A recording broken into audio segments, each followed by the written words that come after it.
멀리 캐나다에서 한국으로 온 30대 여성 로렌이 있습니다. 그런데 이 로렌은 한국에서 정말 놀라운 경험을 하게 되었는데요. 캐나다에서는 찾아보기 힘든 이 놀라운 경험이 과연 무엇일까요? 이 이야기는 캐나다의 스타트업 컨설턴트 로렌이 한국에서 충격을 받은 이야기를 바탕으로 만들어졌습니다. 잠깐, 여러분의 구독과 좋아요는 채널 성장에 큰 도움이 됩니다. 알림 설정도 잊지 말아주세요. 그럼 오늘의 사연 바로 시작합니다. 안녕하세요. 저는 올해로 38살이 된 캐나다 출신의 로렌입니다. 독창적이고 상상력이 풍부했던 저는 스타트업 IT 회사의 직원으로서 스타트업의 전반적인 흐름을 읽으며 회사에서 벗어나 이런 스타트업을 더 크게 성장시켜야겠다는 꿈을 이루고 싶었습니다. 결국 저는 제가 다니는 회사 대표님께 말씀하여 저의 미래를 전달드렸고 저희 꿈을 응원한다며 앞날의 안녕을 기원해 주었습니다. 캐나다를 넘어 젊은 CEO를 비롯하여 청년들에게 귀감이 되자라는 각오로 스타트업 컨설턴트로서의 인생을 시작했으며 획기적이고 창의적인 생각을 가진 인재를 위해 도움이 되고자 시작하였습니다. 저를 알리는 소개 어플이 완성되고 시간이 지날수록 여러 가지 기능과 그 속에 많은 정보를 추가했지만 많은 사람들이 저를 찾아주지 않았습니다. 능력 있고 글로벌한 컨설턴트처럼 광고비를 쓰지 못해 한계가 있었어요. 그러나 가족과 친구들은 저를 항상 서로를 응원하고 격려하며 좋은 날이 올 거라고 말하곤 했지만 사정은 좋아질 기미가 보이지 않았었습니다. 그러나 부모님은 항상 이렇게 말씀하셨습니다. 너무 걱정하지 말거라. 많은 성공한 기업들도 처음에는 작은 시작이었어. 꾸준히 하면서 기회를 잡고 그렇게 크는 거란다. 라며 저에게 동기부여를 잃지 않도록 도와주셨습니다. 부모님의 말씀이 가슴 깊숙이 와닿아 힘내자라는 마음을 갖고 밝은 미래를 상상하게 되었지만 큰 꿈을 이루겠다는 다짐과 그 당시에 활활 타오르던 열정은 점점 사라져갔습니다. 그러던 어느 날이었습니다. 자신감을 잃고 있던 저에게 한 통의 알 수 없는 메시지가 도착해 있었어요. 특별히 기대하지 않으며 클릭을 하였는데 이메일을 열어본 순간 새로운 전환점이 찾아온 것 같은 기분이 들었습니다. 메일의 내용은 한국의 한 스타트업 IT 계열에서 꽤나 이름을 알리고 있는 기업이 보낸 것이었죠. 자신들이 현재 기획하고 있는 사업과 제가 가진 이력의 내용이 잘 어울려서 글로벌 시장으로 확장하는 것에 힘이 될 것 같다고 하며 계약을 통해 자신들만을 위한 사업 컨설팅을 맡아달라는 내용이었습니다.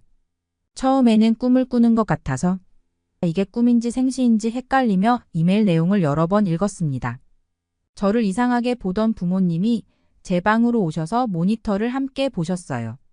부모님은 이메일을 읽자마자 믿기 어렵다는 표정을 지으셨고 그 모습을 보자 저도 그제서야 실감이 나며 자리에서 일어나 함께 기뻐하며 열광했어요.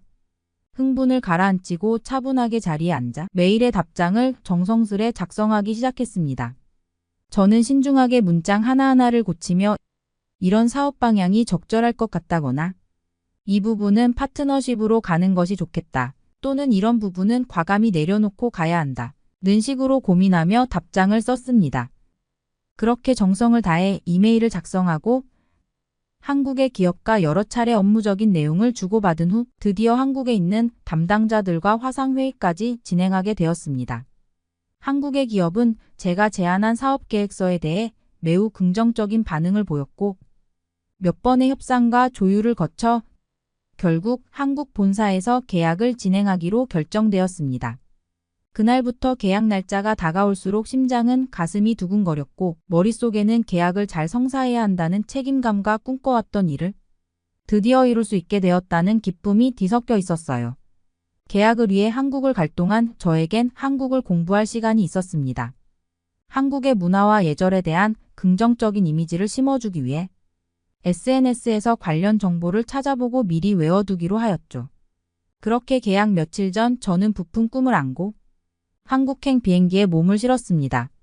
한국 도착하고 난 다음 계약까지 3일이란 여유 시간이 있어서 하루 이틀 정도 한국을 여행하며 새로운 경험을 할지 아니면 숙소에서 긴장된 마음을 추스리며 계약에 대한 연습과 준비를 할지를 고민했습니다. 첫 계약이라 긴장도 되고 걱정도 많았지만 과도한 책임감이 오히려 독이 될 것 같아 마음을 편안하게 하기 위해서 고민 끝에 저는 서울 시내 명소를 탐방하기로 결정했습니다. 한국에 도착했을 때는 이미 늦은 시간이어서 바로 호텔로 가서 휴식을 취했습니다. 다음 날 가벼운 옷차림으로 호텔을 나서서 서울 탐방을 시작했습니다. 저는 서울의 유명한 명소 서울시청을 방문해 보기 위해 지하철을 타러 역을 내려갔습니다. 처음에는 한국의 지하철역에서 조금 헤맸지만 다행히도 호텔과 서울시청 간의 이동이 환승 없이 한 번에 가능해 보였고 영어로 상세히 설명이 되어 있었으며 초행길임에도 어렵지 않아서 가벼운 발걸음으로 걷고 있었어요. 그런데 그 순간 지하철이 들어오는 소리가 들리더군요. 지금 생각해보면 뭐가 바빠서 서둘렀던 건지 그냥 다음 지하철을 탔으면 그런 일은 겪지 않았을 텐데 말이죠. 당시에 저는 한국에 여행 온 것만 같은 설렘과 빨리 한국을 구경해보고 싶다는 너무도 들뜬 마음을 주체하지 못하고 지금 들어오는 지하철을 타기 위해 계단 쪽으로 급히 달려가기 시작했어요. 이 정도 속도면 이번 열차를 탈 수 있겠다는 생각을 가지고 열심히 달리던 그 순간 제 귀에 무언가가 거칠게 떨어지는 듯한 묵직한 소리가 제 귀에 스쳐 지나갔습니다. 저는 직감적으로 뒤를 돌아봤는데 아마 경험해본 분들은 공감하실 것 같아요. 머리를 강하게 스칠 정도의 직감은 항상 적중한다는 것을요. 지하철 바닥에는 제 주머니에 들어있어야 할 핸드폰이 떨어져 있었습니다. 달리던 발걸음을 급히 반대로 돌려 핸드폰 쪽으로 뛰어갔어요. 핸드폰의 액정은 바닥과 마주보고 있었죠. 그 짧은 찰나에 저는 마음속으로 간절히 바랐습니다. 제발 핸드폰이 멀쩡하길 간절히 바라고 또 바랬죠. 핸드폰을 집어서 뒤집었을 때 제 눈앞에 펼쳐진 광경은 마치 온 세상이 무너지는 것 같았어요. 핸드폰 액정이 금이 가고 깨진 조각들이 널려 있었죠. 전원은 들어오는 것 같았지만 액정이 이미 박살이 나 있었습니다. 저는 그 자리에서 망연자실한 채로 핸드폰만 바라보며 주저앉았고 어떻게 해야 하나 눈앞이 막막했습니다. 요즘 세상에는 핸드폰 하나가 너무나 중요하다는 거 알고 계실 거예요. 핸드폰에는 계약을 위한 미팅 장소와 연락을 위한 관계자의 전화번호 등 중요한 정보들이 모두 저장되어 있어서 앞으로의 중요한 업무와 계획에 막대한 영향을 미칠 거라는 걱정에 휩싸였습니다. 그리고 핸드폰이 이렇게 단번에 박살이 날 줄 누가 알았겠어요. 그렇게 지하철역 안에서 박살난 핸드폰을 손에 들고 정신이 나간 사람처럼 멍하니 서 있을 수밖에 없었어요. 그러자 뒤에서 누군가가 저를 부르는 소리가 들렸어요. 돌아보니 어떤 한국 남성분이 저를 향해 다가오고 있었습니다. 그는 걱정스러운 표정으로 조심스럽게 다가와 저에게 말을 걸기 시작했어요. 제가 뒤에서 핸드폰 떨어진 것을 봤어요. 핸드폰이 삼성 제품 같던데 맞을까요? 만약 액정만 깨진 거면 생각보다 빨리 수리가 가능할 거예요. 여기 근처에 삼성 서비스 센터가 있으니 한번 방문해 보세요. 아마 빠르게 문제를 해결할 수 있을 것입니다. 너무 걱정하지 마시고요. 그의 말에 마음이 조금 놓였고 안내받은 대로 서비스 센터로 가기로 마음먹었습니다. 낯선 도시에서 우연히 도움의 손길을 건네받아 깊은 감동을 느꼈고 문제를 해결하기 위한 방법을 찾은 것 같아서 한시름 놓게 되었습니다. 그 이야기를 듣자마자 저는 정신을 차리고 바로 지하철역 밖으로 나와서 택시를 잡아 탔어요. 저는 기사님께 방금 들었던 삼성 서비스 센터로 가달라고 부탁을 했습니다. 하지만 저는 택시를 타고 가는 동안에도 마음속의 걱정은 여전히 가시지 않았어요. 그 이유는 캐나다에선 삼성 서비스 센터를 찾기조차 어려웠고 찾았다 하더라도 수리 절차가 복잡할 뿐더러 시간도 많이 걸렸기 때문이죠. 한국에서도 만약 수리가 지연된다면 어떻게 할까 걱정했지만 그때 당시에는 무슨 일이든 해야만 했습니다. 절박한 마음이었으니까요. 다행히도 서비스 센터는 생각보다 가까웠습니다. 택시를 탄 지 10분 만에 도착했거든요. 택시에서 내리자마자 서둘러 서비스 센터로 들어갔고 직원분의 안내를 받으며 번호표를 뽑고 기다리기 시작했습니다. 마음속의 긴장과 불안은 여전했지만 이제는 문제 해결을 위한 첫걸음을 내디딘 것에 대한 기대감도 느꼈습니다. 기다리는 동안 마음을 가라앉히고 어떻게든 이 어려움을 극복할 방법을 찾을 수 있기를 바랐습니다. 이른 오후임에도 불구하고 서비스 센터에는 꽤 많은 사람들이 있었습니다. 순간 여기 많은 사람들이 물건을 수리하려면 내 핸드폰은 한참 걸리겠지? 라는 생각이 들면서 마음속으로 포기해야겠다는 느낌이 들었습니다. 그때 제 번호가 불려졌고 저는 해당 자리에 앉았습니다. 다행히 직원분께서 영어로 원활하게 소통할 수 있어서 자리에 앉자마자 저는 매우 급한 마음에 말을 쏟아내기 시작했죠. 제가 오늘 핸드폰을 바닥에 떨어뜨려서 액정이 깨졌어요. 전원은 켜지지만 이 핸드폰에 중요한 자료들이 많아서 빠르게 수리를 해야 하는데 수리 시간이 얼마나 걸릴까요? 하루나 이틀 정도는 빠듯한데 너무 걱정입니다. 급하게 말을 하는 제 모습에 직원분은 잠시 당황한 듯 보였지만 불편해하지 않고 차분히 제 이야기를 경청했습니다. 그러고는 제 핸드폰을 받아 여러 가지를 확인한 후 저에게 말했습니다. 고객님, 상당히 걱정되셨겠네요. 제가 확인해 본 결과 액정만 손상된 것으로 확인되었습니다. 따라서 바로 수리를 진행할 수 있습니다. 보통 30분 정도 소요되지만 오늘은 수리를 맡기신 고객님들이 많아서 차례대로 수리하면 대략 2시간 정도 소요될 것 같은데 시간 괜찮으시겠어요? 2시간 후에 오시면 제가 신속히 처리해 놓겠습니다. 그 얘기를 듣고 저는 놀라운 마음을 감출 수 없었어요. 제가 놀라웠던 것은 제 예상과는 전혀 다른 수리 시간이었습니다. 원래는 예약된 고객들에게 양해를 구하거나 상황을 설명하여 제 차례를 앞당기고 이틀 안에 수리를 마치는 계획을 세웠었습니다. 그러나 실제로는 수리가 보통 30분 걸리는 것인데 사람이 많아 밀려서 2시간이 걸린다는 이야기를 듣고 한국의 삼성은 체계적이고 신속한 운영 방식에 놀라움을 금치 못하였습니다. 한국의 업무 처리 방식이 제 기대를 훨씬 뛰어넘는다는 것을 새삼 느꼈던 거죠. 핸드폰을 맡기고 서비스 센터를 나서자 저는 긴장이 풀린 탓인지 갑자기 허기가 느껴졌습니다. 주변을 둘러보며 가장 가까운 맛집을 찾아 들어갔고 간단한 한식 식사를 하면서 생각에 잠겼습니다. 수리가 예상보다 빠르게 진행된다는 사실에 놀라움과 의구심이 교차했고 또 한편으로는 한국에서 계약을 진행하기 위해 삼성의 핸드폰을 사용하고 있는 것이 정말 다행이라는 생각이 들었습니다. 삼성의 핸드폰을 갖고 있었던 것이 제게 얼마나 큰 의미가 있었는지 깨달으며 한국과 저 사이에 특별한 인연이 있었던 것 같다는 생각이 스쳤습니다. 앞으로의 계약과 한국에서의 경험들이 어떤 전개를 보일지 그리고 어떤 새로운 인연이 기다리고 있을지에 대한 기대감과 흥미로운 상상에 가슴이 뛰었습니다. 초조한 마음으로 2시간이 훌쩍 지나갔고 저는 갤럭시 휴대폰을 찾기 위해 다시 서비스 센터로 발걸음을 옮겼습니다.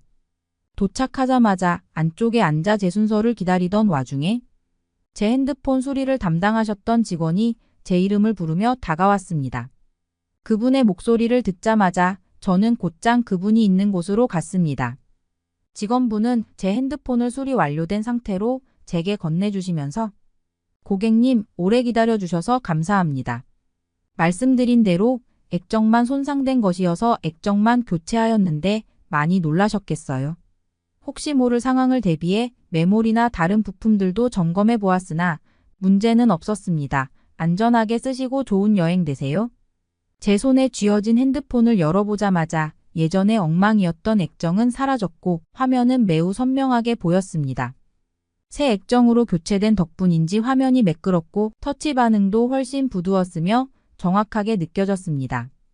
저장되어 있던 중요 정보들도 확인해 보았는데 모든 데이터가 온전하게 남아 있었어요.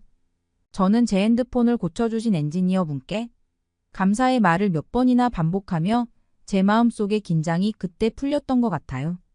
수리 비용을 결제하고 나서 서비스 센터를 나오니 깊은 안도감을 느꼈습니다. 호텔로 돌아가는 길에 저는 이 모든 일이 무사히 해결된 것에 대한 안도와 만족감을 가슴 깊이 느꼈습니다. 이번 일을 통해 저는 한국에서의 특별한 경험과 기대 이상의 서비스를 받았다는 것을 실감하면서 마음이 한결 가벼워지고 기쁜 마음으로 호텔로 돌아갔습니다. 이후 저는 부모님에게 전화를 걸어 한국에서 겪었던 일들을 상세히 설명했습니다. 부모님도 제 이야기를 듣고는 정말 놀라셨어요. 한국의 빠른 AS 서비스 덕분에 이후 한국의 파트너사와의 계약도 무사히 마칠 수 있었고 저는 기쁜 마음으로 캐나다를 돌아올 수 있었습니다. 캐나다로 돌아온 현재 회사는 성공적인 한국 파트너사와의 계약을 시작으로 급격한 성장세를 보이고 있습니다. 처음보다 훨씬 회사의 규모가 커졌고 몇 명의 새로운 직원도 영입되었어요. 한국에서의 경험을 다시 생각했을 때 만약 제가 삼성 핸드폰을 사용하지 않았더라면 어떻게 되었을지 상상하는 것만으로도 식은땀이 흐를 때가 있습니다. 그날 이후 지금도 여전히 삼성폰을 사용하고 있어요. 가끔 캐나다에서 AS를 받아야 하는 상황이 생길 때면 한국에서 경험했던 빠르고 친절한 AS 시스템이 그리워지곤 합니다. 어떻게 한국은 모든 것이 그렇게 신속하고 정확하며 효율적인 걸까요? 한국을 경험한 이후로는 캐나다의 서비스가 너무 느리게 느껴지면서 답답함이 커지곤 합니다. 한국에서의 경험이 제게 얼마나 깊은 인상을 남겼는지 그리고 그로 인해 캐나다의 서비스가 더욱 비교가 되는 것을 실감하고 있습니다. 지금의 저와 제 회사를 있게 해주신 지하철역에서 만난 친절한 한국분과 빠르고 정확하게 제 핸드폰을 수리해주신 서비스 센터의 직원분, 그리고 한국의 뛰어난 서비스 정신과 AS 시스템에 다시 한번 진심으로 감사의 말씀을 전합니다. 그럼 모두 안녕히 계세요. 먼 나라 한국까지 와서 많은 난관을 겪으며 성공적으로 계약을 마무리하고 현재 캐나다로 돌아와 회사 운영에 열정을 쏟으며 살아가고 있는 캐나다 청년 로렌 씨의 사연, 여러분은 어떻게 들으셨나요? 이 사연이 흥미롭게 느껴지셨다면 댓글로 생각을 나눠주세요. 오늘도 감동 담기과 함께 해주셔서 감사드리며 구독과 좋아요, 알람 설정까지 꼭 눌러주세요. 다음 영상에서도 더욱 감동적이고 특별한 이야기로 여러분을 찾아뵐게요. 끝까지 시청해주셔서 감사합니다.